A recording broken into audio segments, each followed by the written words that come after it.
Patterson Library friends. This is Miss Amy. I'm here with my Tell Me a Story preschoolers today, and we're going to do some stories about spring. It is crazy how beautiful and warm the weather got.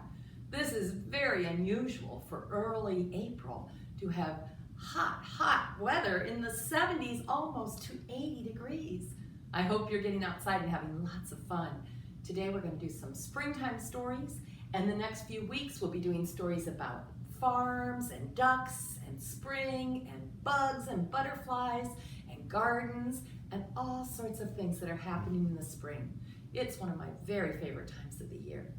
I noticed my magnolia tree is full of white blossoms. When you go outside today, look around, see what you can see is growing in your yard or near your house. So first we'll start with our welcome song.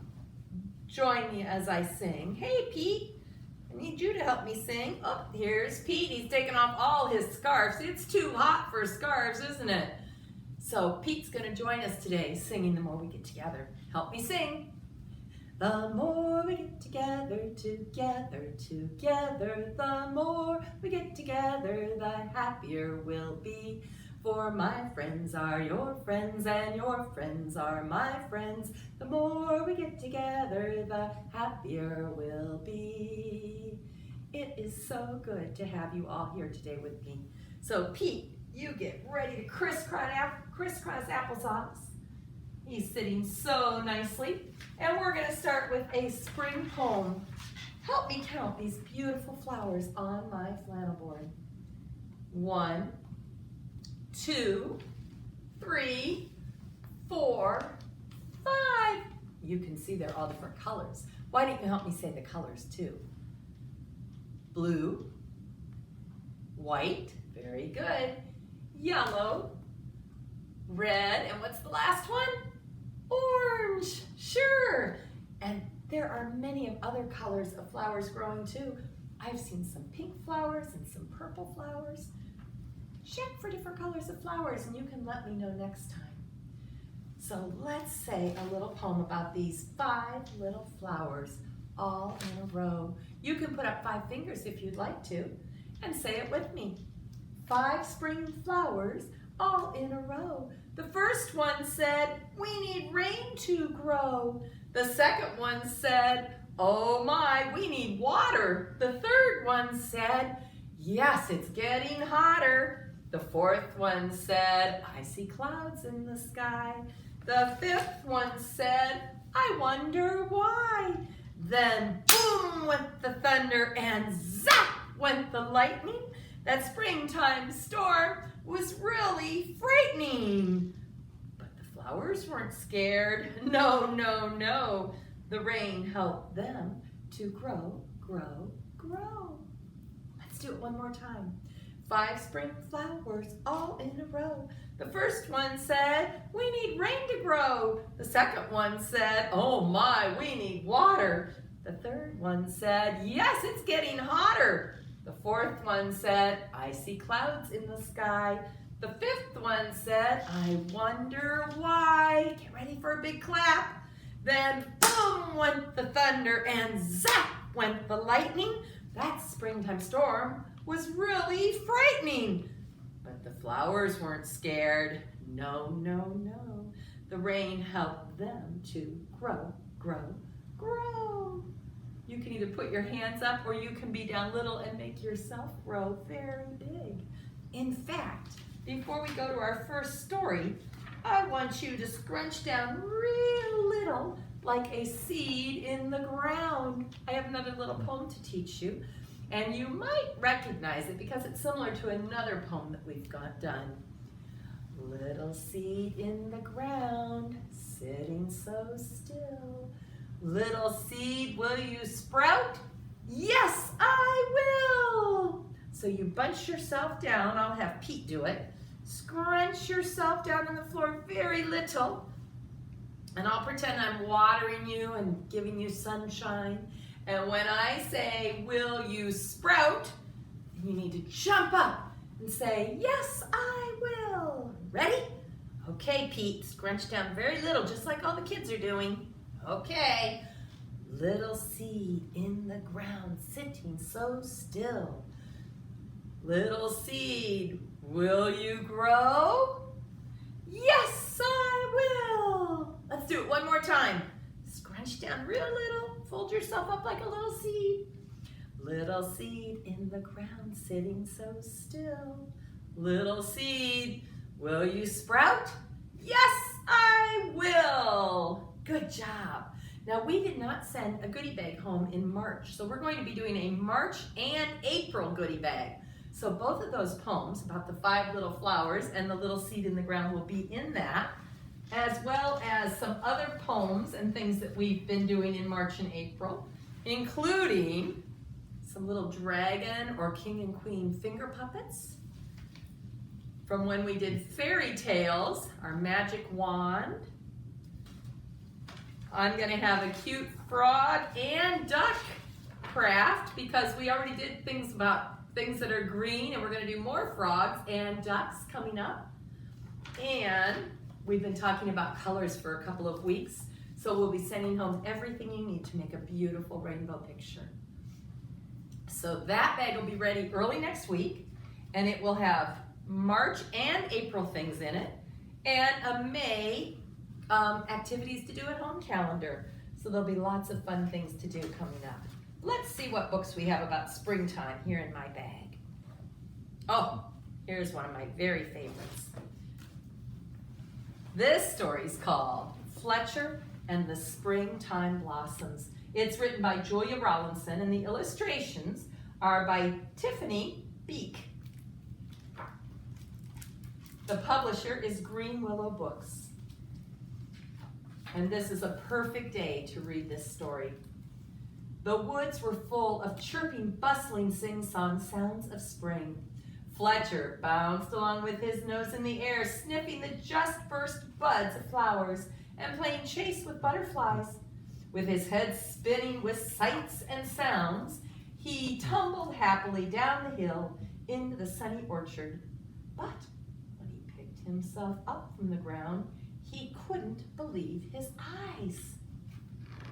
A soft breeze danced through the branches, carrying snowy flakes. Snow so late in the spring, thought Fletcher. It will be too cold for the buds and the butterflies. There is no time to lose. Looking for someone to tell, he trotted back up the hill and passed a pair of birds cuckooing on a branch. You've flown to your summer home too soon, Fletcher cried. I've been down to the orchard and there's more snow on the way. Then we should fly back south, they called. But first we must tell Porcupine. He just came out of his bed of leaves. He needs to snuggle back down or he'll freeze. Fletcher and the birds found Porcupine stretching and scratching. There's snow on the way, panted Fletcher. I saw it in the orchard. It will be too cold for the butterflies. The birds will need to fly south, and you must hide away. Then I should crawl back into my bed, snuffled Porcupine sadly. But first we must tell Squirrel that he needs to hunt for more food. He's eaten all of his winter store of nuts. He'll need to find some more. Fletcher, the birds, and Porcupine found Squirrel scampering after sunbeams. Snow is blowing in from the orchard, gasped Fletcher. It will be too cold for the butterflies. The birds will need to fly south, and poor Porcupine must go back to bed. And you, squirrels, you must find some food. You're right, I've eaten my spring feast, said Squirrel, and all my stores are gone. But before I hunt for more, we need to tell the rabbits to munch as much grass as they can before snow falls. Fletcher, the birds, Porcupine, and Squirrel hurried off again. The rabbits were rolling down the hill next to their burrow. Stop playing, cried Fletcher. There is snow blowing in from the orchard. It will be too cold for the butterflies. The birds will need to fly south. Poor Porcupine must go back to bed. Squirrel needs to find food, and you must munch more grass. Before we eat, said the rabbits, staggering dizzily to their feet, let's go and play in the snow. So the rabbits, hoppity, roly-poly, plopped down the hill through the woods. They were chased by Squirrel, Porcupine, the birds, and Bouncy full of important spots all the way to the orchard, where the ground was white, covered with blossoms. Blossoms bobbing in the branches, blossoms blowing in the breeze, blossoms blanketing the ground, and not a snowflake to be found. "Those are blossoms, not snow, you silly fox," the animals cried. Fletcher blinked and rubbed his eyes, feeling very silly.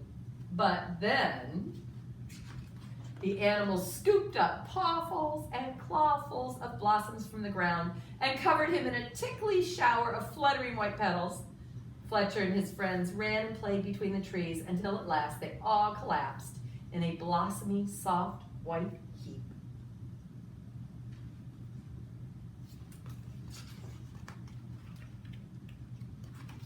Then the birds fluttered back to their branch with beaks full of blossom to line their nest. Porcupine snuffled off up the slope, his quills dotted with tiny white petals. Squirrel went chasing up and down trees after snow-white petals dancing in the breeze. And the rabbits bounced back up the hill with blossoms to brighten their burrow. But Fletcher just lay smiling on his soft bed of petals, watching the blossoming branches bobbing overhead. And look, and even the end pages are full of blossoms. And the illustrator on the last page, if you come and check out this book at the library, made this one a little bit textured so you can feel the beautiful blossoms. And there's Fletcher under the tree with the blossoms. There's another book by the same author called Fletcher and the Falling Leaves. It's a fall book, and we have that here at Patterson Library too. And I've read that sometimes, so maybe you're familiar with it. But I love Fletcher and the Springtime Blossoms. During the spring, it often showers, or the sun shines for many hours. Both are good for all the flowers. And when we do our gardening story time in a couple weeks, we'll talk about more flowers and other things that grow in the garden. I have a book that came from one of the other libraries, and it's called Abracadabra, It's Spring. It's kind of a magical book, and it has some flaps and things, so I thought I'd share it with you. It's a really beautiful book.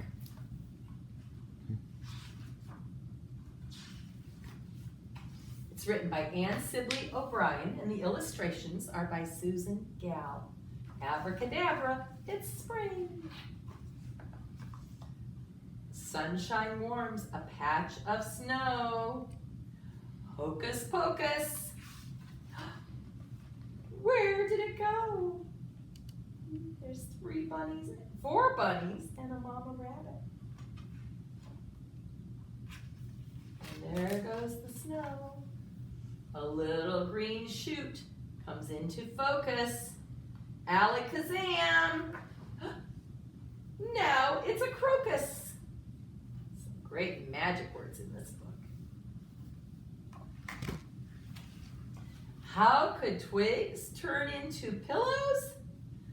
Presto changeo, pussy willows.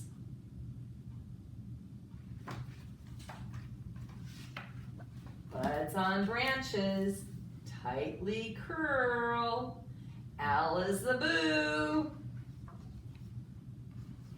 Leaves unfurl. I've noticed just in the last couple days that the leaves are starting to unfurl and open up, and it's making the trees suddenly look green that just looked brown a few days ago. A silent sky, then birds come winging, mumbo jumbo, noisy singing. You've probably noticed as the weather warms up, you start to see birds. I've been hearing the little peepers. There's little toads and frogs around. Little bugs are starting to come out. Soon we'll be seeing more butterflies. Sticks and string look like a mess. Simsalabim. They've made a nest. 3 blue eggs sit there matching. 1, 2, 3. Open sesame. They start hatching. You probably know that robin's eggs are a pretty blue color. And there's 3 baby robins. Gray cocoons hide a surprise. Abba zabba. You know what's coming? Butterflies.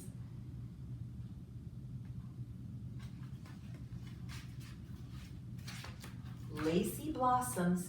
Here come a breeze. Whoosh and whoosh. Confetti trees. There's the blossoms like were in our other book. Boots are good for winter days. Bibbidi-boo. They're tossed away. Look at every bright new thing. Abracadabra. Now it's spring. I just think the illustrations in this book are so beautiful. I think we're going to try to order this book to have at Patterson Library too, because it's quite special.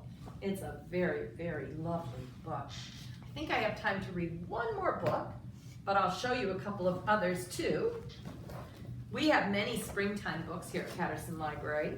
So I'll read one more today. I'll read When Spring Comes, but we also have Hooray for Spring. Oh, and I also have Monsters Love Colors. It didn't come in time for me to read when we had our color unit, but I might keep this and read it to you next week because it's really a special book. And on our bookshelf, we have lots of spring books pulled out. We've also pulled out just a couple of our toys, some of the little riding toys and the little roller coaster bead toy. We're only able to put out some toys that we can easily clean, so we're going to have some wipes. And if you do come in to pick out books, you can spend a couple minutes playing with just those few toys, not the things with little pieces yet. We can't get out the Legos or the food or things like that. But we're starting to get out a few things that you can use here at the library. And of course, you can take a walk in our pergola garden because it's such beautiful weather and see what's growing in the back. And you can check out books anytime you want to come in. This story is called When Spring Comes by Kevin Hinks. And look at the great end pieces. Lots more great spring things. When spring comes. Before spring comes, the trees look like black sticks against the sky. Keep an eye on those two little redbirds, those two cardinals. But if you wait, spring will bring leaves and blossoms. If you wait, spring will make the leftover mounds of snow smaller and smaller and smaller until suddenly they're gone. Before spring comes, the grass is brown. But if you wait, spring will turn it green and add little flowers. If you wait, an egg will become a bird. A seed will start growing. Spring comes with sun, and it comes with rain, and more rain, and more rain. Do you like mud? Do you like puddles? I hope you like umbrellas. Before spring comes, the garden is just dirt and empty. But if you wait, spring will push green shoots through the dirt to fill up the garden. And spring will call out the pussy willows and new kittens too. Spring can come quickly or slowly. It changes its minds a lot. But when spring is finally here to stay, you will know it. There will be buds, bees, and birds, and bubbles. There will be worms and wings and wind and wheels. You will feel it. You will smell it. You will hear it. When spring is finally here to stay, you might think you are done waiting, but you are not. Now, you'll wait for summer. And look at all the fun summer things to come. The end. So at the beginning of the book, the illustrator drew lots of spring things, and at the end, lots of summer things. Let's end with our Skinamarink song, and I hope you can stop in and pick out some nice spring books, and I really hope you get outside because I think it's going to get a little colder off and on, but I think spring is here to stay. So it's a good time of year. Next week we'll do some songs and stories about ducks, and that'll be a lot of fun. You ready? Skin-a-ma-rinky-dinky-dink, skin-a-ma-rinky-doo. I love you. Skin-a-ma-rinky-dinky-dink, skin-a-ma-rinky-doo. I love you. I love you in the morning and in the afternoon. I love you in the evening and underneath the moon. Skin-a-ma-rinky-dinky-dink, skin-a-ma-rinky-doo. I love you. I hope you have a wonderful week and get outside and play in these beautiful days. That's all I have today, so I'll see you next time. Thank you. Bye-bye.